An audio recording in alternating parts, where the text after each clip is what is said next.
To achieve Vishnu-loka is very difficult, but by your austerity you have conquered. Even the great rishis and demigods cannot achieve this position. Simply to see the supreme abode, the Vishnu planet, the sun and moon and all other planets, stars, lunar mansions, and solar systems are circumambulating it. Now please come, you are welcome to go there. Purport by Srila Prabhupada. Even in this material world, the so-called scientists, philosophers, and mental speculators strive to merge into the spiritual sky, but they can never go there. But a devotee, by executing devotional service, not only realizes what the spiritual world actually is, but factually goes there to live an eternal life of bliss and knowledge. The Krishna consciousness movement is so potent that by adopting these principles of life and developing love of God, one can very easily go back home, back to Godhead. Here the practical example is the case of Dhruva Maharaj. While the scientist and philosopher go to the moon, but are disappointed in their attempts to stay there and live, the devotee makes an easy journey to other planets and ultimately goes back to Godhead. Devotees have no interest in seeing other planets, but while going back to Godhead they see all of them as passing phases, just as one who is going to a distant place passes through many small stations. Naturally, I was asked to speak about an astronomical verse. The reference here, of course, is to Dhruva-loka. This is described here as Vishnu-loka, a Vishnu planet, planet of Lord Vishnu, or a Vaikuntha planet. The rotation of the sky around one point is used here to refer to the situation of Lord Vishnu as the supreme being. So the verse describes that the various planets are circumambulating the Polestar, which is referred to here as Vishnu Padam, the supreme abode of Lord Vishnu. I would note, by the way, that where it says Graha here, we have the 9 planets, and in parentheses it lists Mercury, Venus, Earth, Mars, Jupiter, Saturn, Uranus, Neptune, and Pluto. Actually, Navagraha is a standard term referring to 9 planets, but those are actually the Sun, Moon, Mercury, Venus, Mars, Jupiter, Saturn, Rahu, and Ketu. That's the actual reference, since the Earth is not regarded as a planet separately, and Uranus, Neptune, and Pluto are not mentioned in the Sanskrit literature. So it's a different list of 9.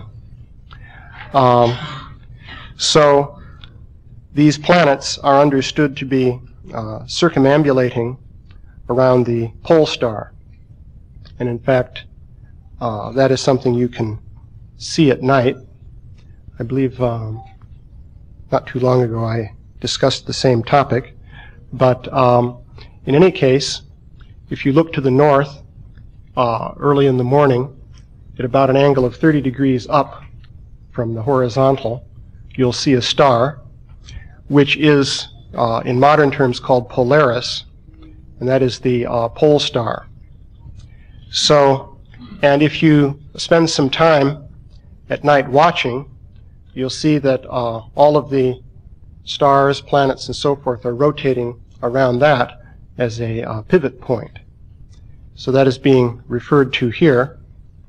In the 5th canto, it is explained in particular that just as oxen rotating around a central pole for threshing grain never deviate in radius from that central point, but they're always circumambulating it, so likewise all the different stars and planets and so forth are circumambulating the planet of Lord Vishnu, thus demonstrating the supreme position of Lord Vishnu. So that is what is being referred to here.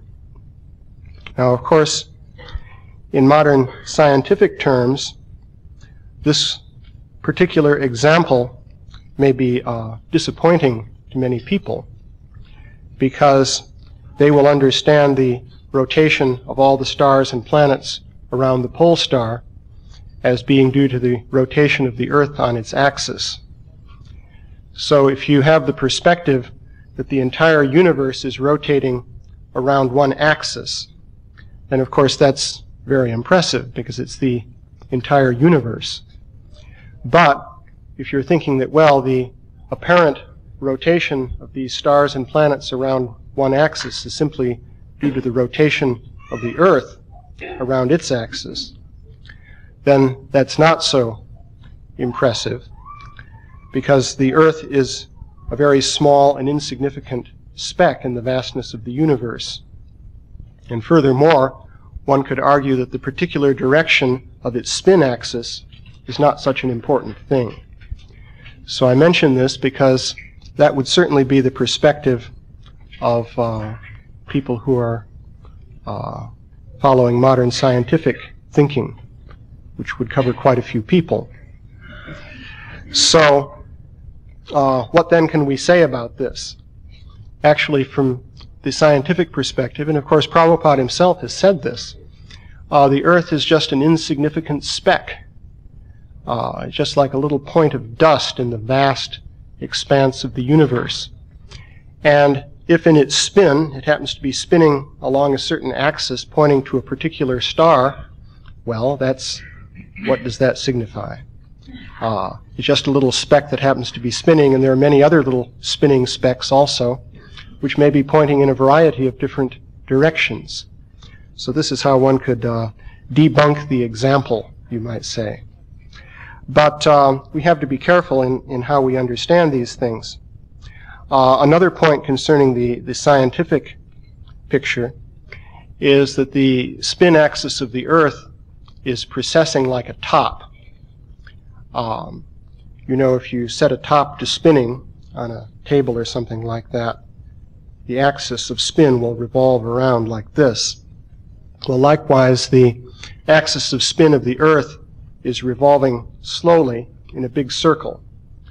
It is said that this takes about 26,000 years to complete the circle.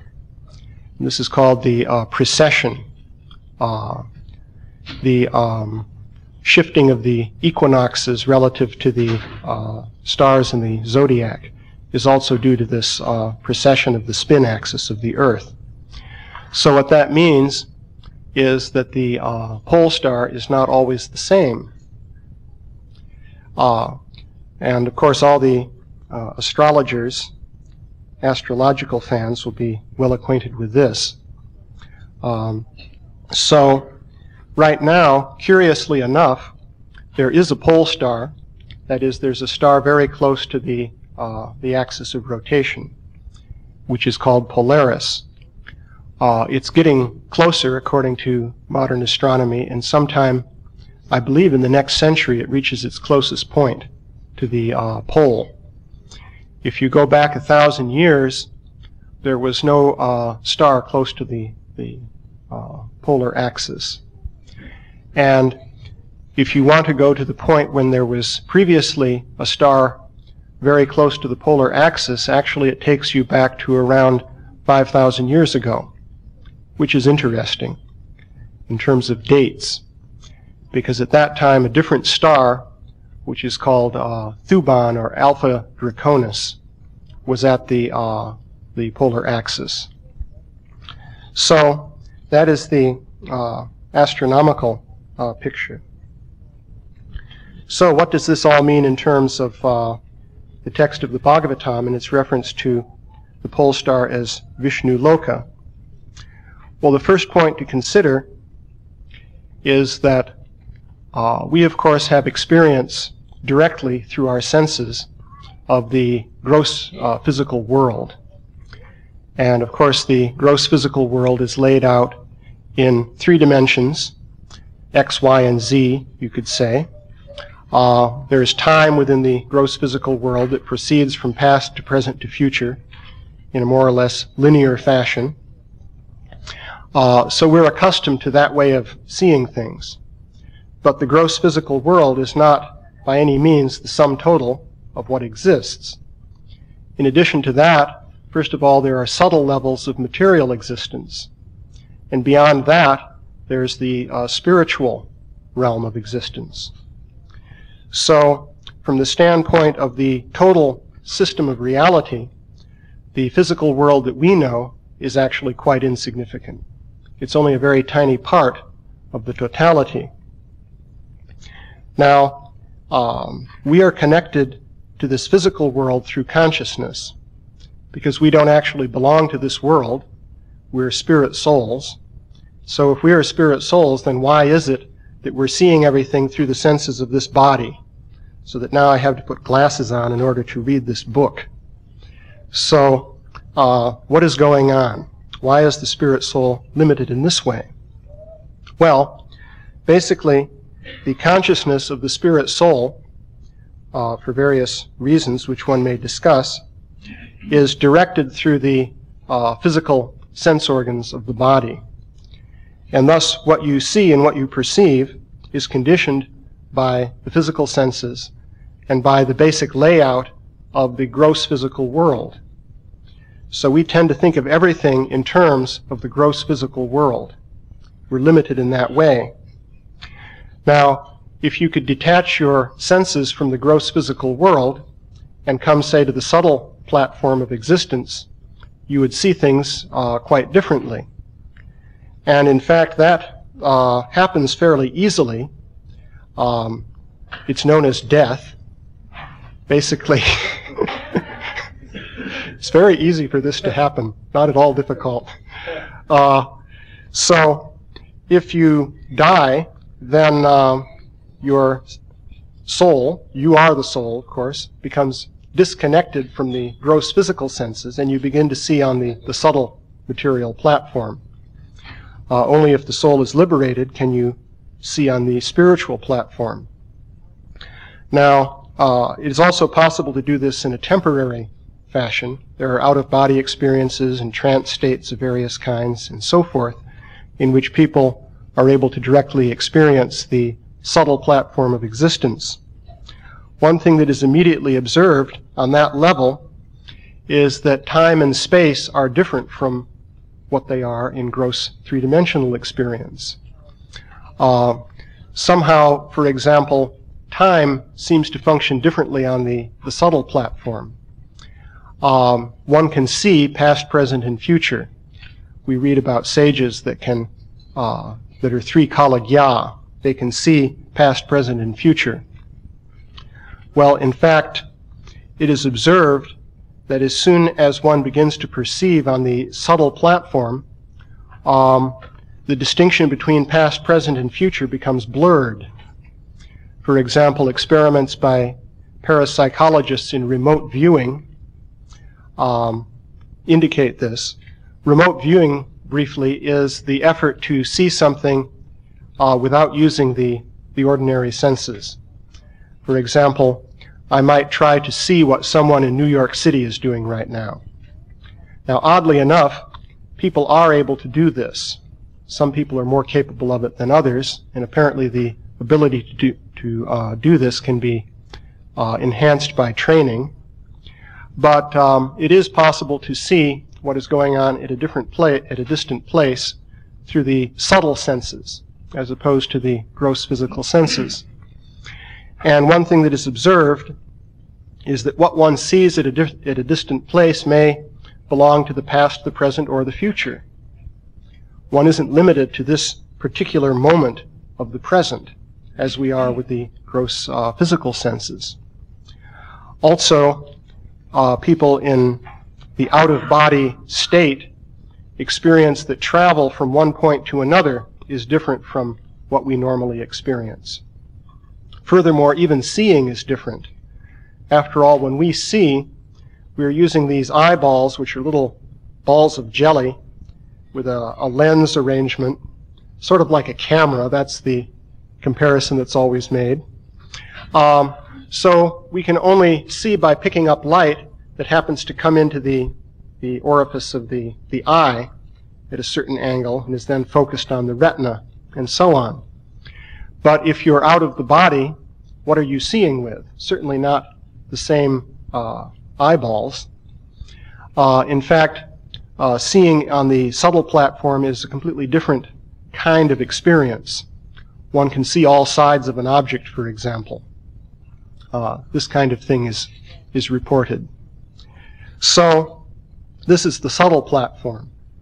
Beyond that, there's the spiritual platform of existence. Now that is even more different from our gross physical level of experience. So the Dhruva-loka, Vaikuntha planet, this is not actually a planet in the sense that we think of planets. We tend to think of a planet as a ball of rock or of gas, as in the case of Jupiter and Saturn. It is a three-dimensional object with a surface on which entities might be living. But the Vaikuntha planets are completely different. They're within the spiritual domain of existence, which is difficult for us to understand given our three-dimensional way of thinking. So the Bhagavatam is referring here to Vishnu-loka, and it is saying that, well, Vishnu-loka corresponds to the polar axis around which everything is rotating, and this concept of everything rotating around one axis illustrates the supreme character of Vishnu-loka. But it doesn't necessarily follow that this has to be taken in a strictly literal sense, since Vishnu-loka itself certainly is not a three-dimensional object within the gross physical world. So that is a point that can be considered. In any case, the concept of the Kala Chakra, or the rotation of the stars and planets around Vishnu-loka, is also connected with a constellation called Shishumara. That is going to be mentioned, I think, in a couple of verses from here in the next. Let me see. Here it is. According to astronomical calculation, along with the Polestar, there is another star which is called Shishumara, where Lord Vishnu, who is in charge of the maintenance of this material world, resides. Shishumara or Dhruva-loka can never be reached by anyone but the Vaishnavas, as will be described in the following shlokas. Actually, here it's interesting that Shishumara is referred to as a star. In the 5th canto, the 23rd chapter, the Shishumara constellation is described. It's actually a constellation of stars. The tail, this Shishumara is referred to as a dolphin, interestingly enough. Apparently, Shishumara literally means child killer. I suppose dolphins can be a problem if you get into the water with them. But anyway, this constellation is in the form of a long, sinuously curving animal. And the tail of the constellation is Dhruva-loka. And the tail, Dhruva-loka, is of course to the north. Now there's a series of constellations called the nakshatras which go around the band of the zodiac. That's the area in which the planets rotate in their orbits. So everyone is familiar with the constellations of the zodiac. Well, these are subdivided. There are 12 constellations of the zodiac, but these are subdivided into 27 or 28 nakshatra constellations, which follow the same path. So the Shishumara, as I say, the tail is Dhruva-loka, and the body comes down to the level of the nakshatras and curves around the nakshatras, so that one group of nakshatras corresponding to the descending path of the sun represents one half of the body of this curved creature, and the remaining nakshatras, which correspond to the ascending path of the sun, are the other half of its body. So the body sort of comes down and curves around like that. So that is the Shishumara constellation. So that, of course, also is rotating continuously around the pole star as a pivot. So Srila Prabhupada mentions in the 5th canto that this Shishumara constellation is meditated upon yogis as a representation of Vishnu. But he points out there that this is imaginary. But it is an object of meditation, since it represents the entire universe rotating around the feet of Lord Vishnu, Vishnu Padam. So that is mentioned there in connection with this Shishumara constellation. So,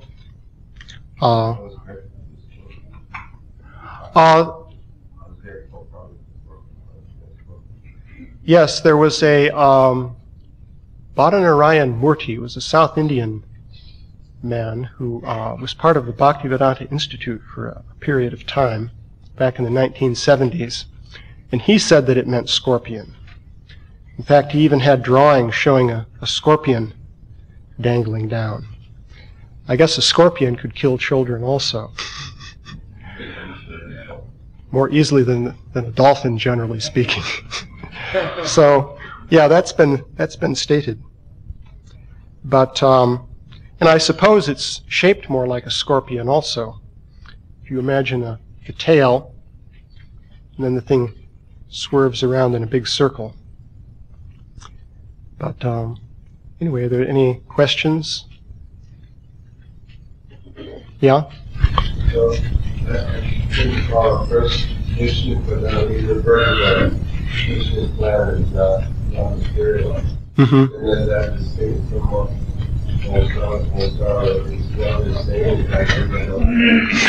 Well, the point that I'm making is that the way things are described here directly, the pole star would be Dhruva-loka.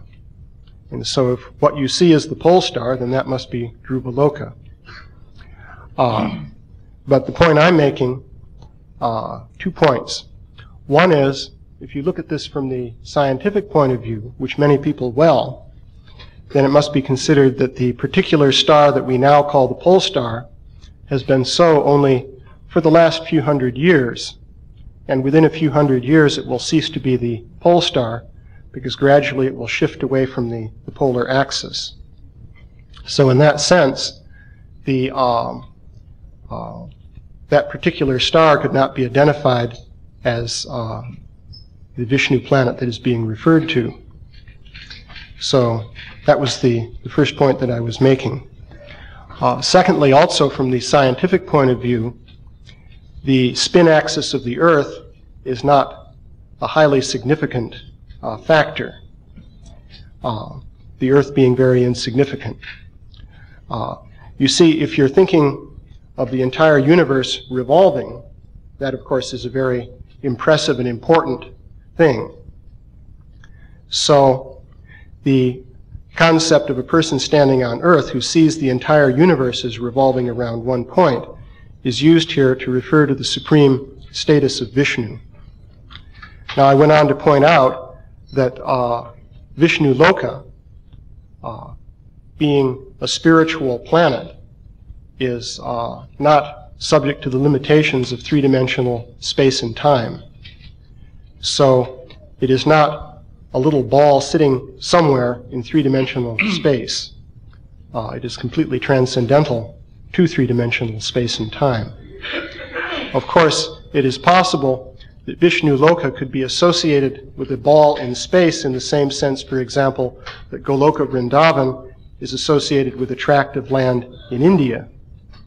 One can consider that point also. But evidently the tract of land in India is not literally Goloka Vrindavan, but somehow it's connected with it.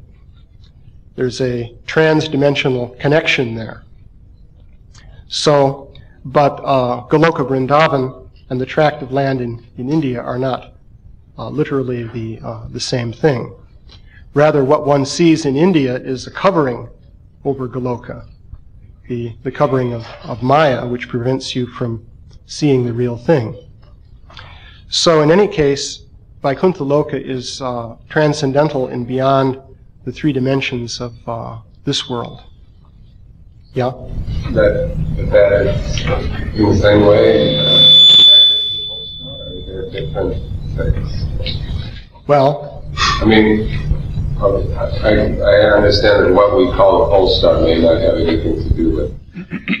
yeah, What is the actual Polestar? That was your first point. right. But that Dhruva-loka, which is the pivotal point for the next chapter, is that where this Vishnu Padan is manifesting? Is that correct? Well, that is referred to as Vishnu Padam. So, and that is called Dhruva-loka. So that's the reference that you have in the Bhagavatam. So I'm making just 2 points. They only go as far as they go. Right? Beyond that, I don't know. But the 2 points were, number one, Vishnu-loka is not a three-dimensional entity. And number two, the Polestar is only a temporary object. In other words, Polaris will not be the Polestar forever. And if you went back 5,000 years ago, according to the concept of the precession of the polar axis, then Polaris, that particular star, which is in Ursa Minor, would not have been on the pole, but another star would have been. And that one is called Alpha Draconis. It's in the constellation Draco, which you can also see in the sky at night, but now that one is not on the pole. Is there ever a point in which Dhruva-loka is the Polestar for this planet? I mean, you could actually see it. I don't know. We only know what we can see. So that's the discussion of Dhruva-loka, yes? Are you mentioning like a visionary, the past, present, and future become somewhat blurred if you're perceiving different realities on the sublevel? Mm-hmm. Could you explain that, please? Well, we know the phrase Trikalagya, which refers to a sage, Rishi, seeing past, present, and future. So we know that is possible from the Vedic literature. Now, people actually experience this when they are able to perceive on a subtle platform for whatever reason. This can occur for various reasons, and it's something that can be deliberately cultivated. Different people have different degrees of talent in this regard, as is true of many, many other things. So, I was referring in particular to remote viewing, or the effort of seeing something at a distant place using the subtle senses, not just the gross senses.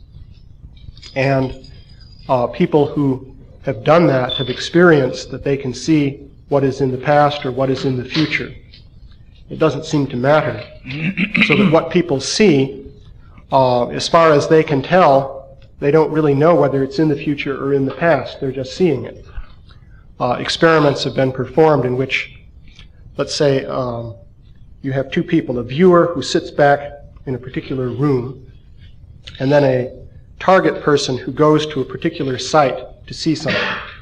And the viewer is supposed to say what the target person is seeing. And people can do this to a certain extent. The viewer may give an accurate description of what the target person is seeing at the site. But this may happen before the target person went there. They try to arrange these things so that people can't cheat by having, let's say, a third person know what the target site is. The viewer doesn't know. And the target person doesn't know until they are handed an envelope which they open up, which tells them where to go. So it may be that the person doing the viewing is doing this before the target person even received the envelope. So he didn't even know where he was going to go at that point. But the viewer can see what the person is seeing at the site.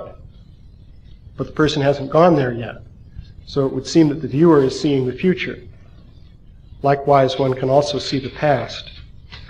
So this seems to be the way things work on a subtle platform. Yeah?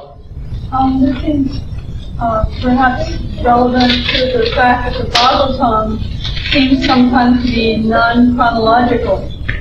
Since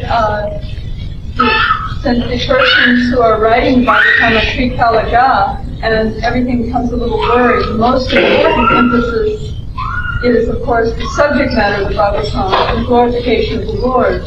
This seems to give a little, a little slant on that they actually see in this kind of consciousness which you're describing. Well, possibly so. Srila Prabhupada has said that the Bhagavatam is not chronological history. That is a fact. Yes? About Sanjaya, see, Bhagavad Gita. Mm-hmm. Would you put that into that context? Well, that would be an example of remote viewing, for sure. He saw what was going on the battlefield. In that case, it seems to be assisted remote viewing, because apparently Vyasadeva was seeing what was going on the battlefield and somehow transmitting this to Sanjaya, as I understand. So you have assisted remote viewing. Yes? You mentioned the sun as a planet, but I recall a painting in the Bhagavatam showing the sun god with a chariot and horses, and kind of pulling, having the sun in the chariot. Right. So, what is the sun actually? Well, what is the sun actually? Well, concerning the chariot, you may know that all of the grahas are likewise assigned chariots, including the moon and Mercury and so forth, Saturn, etc. So the sun is not distinguished from the others by having a chariot. They're all assigned chariots with different numbers of horses, different colors, different numbers of wheels on the chariot, and so on and so forth. Now, as far as the sun is concerned, as described in the Bhagavatam, that chariot is definitely metaphorical because it is made of the parts of the year. In other words, if you read the description of that chariot, you'll see that it is made up of days, months, seasons, the two ayanas, and so on and so forth. What about those 60,000 Valkylias or whatever they are? Well, the thumb-sized Valkylias, who must be awfully small compared to the sun, considering that they're the size of a thumb. Well, it's I guess described, they could just fit right in this strip of temple room. 60,000. They could very easily fit, wherever their position may be. What to speak of all the other beings that are said to accompany the sun? There's a whole description.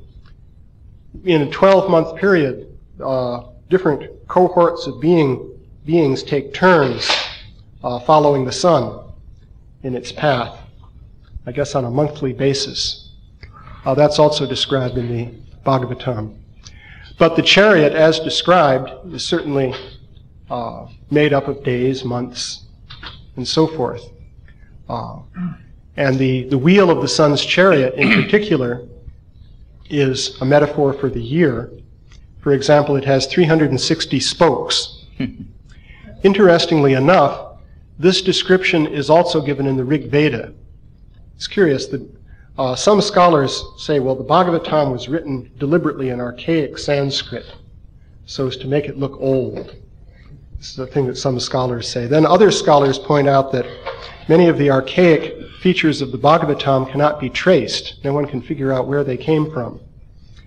But one archaic feature that I noticed was that the description of the sun's chariot is the same as what you find in the Rig Veda, as it so happens. In particular, the 360 spokes. By the way, in the CD that we made, just for the fun of it, we created a wheel with 360 spokes just to see what it would look like. That's larger than the number of spokes in a typical wheel. In fact, they're so close together it looks just like a shiny continuum of spokes.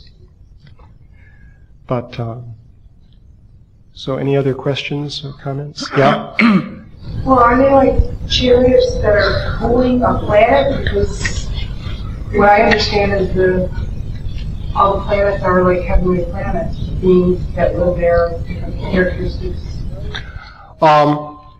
The chariots are described, the planets are described in the Puranas, generally speaking, as being drawn by chariots. I was pointing out that the chariot in the case of the sun in the Bhagavatam is a metaphorical chariot. Now, whether this is true for the chariots of the other planets, one can consider. But in any case, the planets are described as being pulled by chariots, which have different characteristics relating to the characteristics of the given planet. So that's the way things are described. However, certainly the planet is also a sphere. Interestingly enough, I have not found anywhere in the Puranic literature very much detailed description of the inhabitants of the grahas, the 9 planets. Evidently they do have inhabitants, but we don't find anywhere a description of, well, here's what day-to-day life is like on Mercury or Jupiter and so forth. If anyone ever does run across such a description, I'd be interested in seeing it, but I haven't encountered it thus far. Yeah? Another theme that's going to come up in the next few verses is also space travel and traveling to the moon and traveling to other planets. I know you wrote a whole book on Nirvanas and stuff like that. Is there anything you can say briefly about traveling to the moon and other planets? Well, it'll have to be pretty brief, considering that I'm approaching the deadline that is mentioned here. People can go a little bit over. Yeah. Well, it was curious, interestingly enough. Of course, here, Prabhupada said in the purport to this verse, while the scientist and philosopher go to the moon but are disappointed in their attempts to stay there and live. So that sentence would indicate that they went to the moon. Of course, in other places, Srila Prabhupada has said that he didn't think that they went to the moon. But of course, his main point has always been that there's no point in going to the moon, and if you went there in this body, you couldn't live there anyway, because your body is not adapted to the conditions on the moon or the atmosphere that prevails there. And of course, here he says that devotees have no interest in seeing other planets, but one goes past them on the way back to Godhead, just like a train going past many small stations. So the main point is that there's no real interest in going to the other planets, whether they did in fact succeed in going in a rocket or not to the moon. Srila Prabhupada mentioned another interesting thing in the purport to text 26. He's referring to Brahma-loka. By material calculation, traveling at the speed of light, it would take 40,000 light years to reach the topmost planet, which is Brahma-loka. I always thought that was kind of interesting, because of course 40,000 light years is quite a long distance. You can calculate how long that is if you like. Take 40,000 years, multiply by 365 days in a year, times 24 hours in a day, times 60 minutes in an hour, times 60 seconds in a minute, times 186,000 miles per second. And that would give you the number of miles in 40,000 light years. It's quite a long distance if you want to multiply it all out. So he is saying that here. So evidently Srila Prabhupada considered that this universe as described in the Bhagavatam is more extensive than just the 4 billion mile diameter shell which is described in the 5th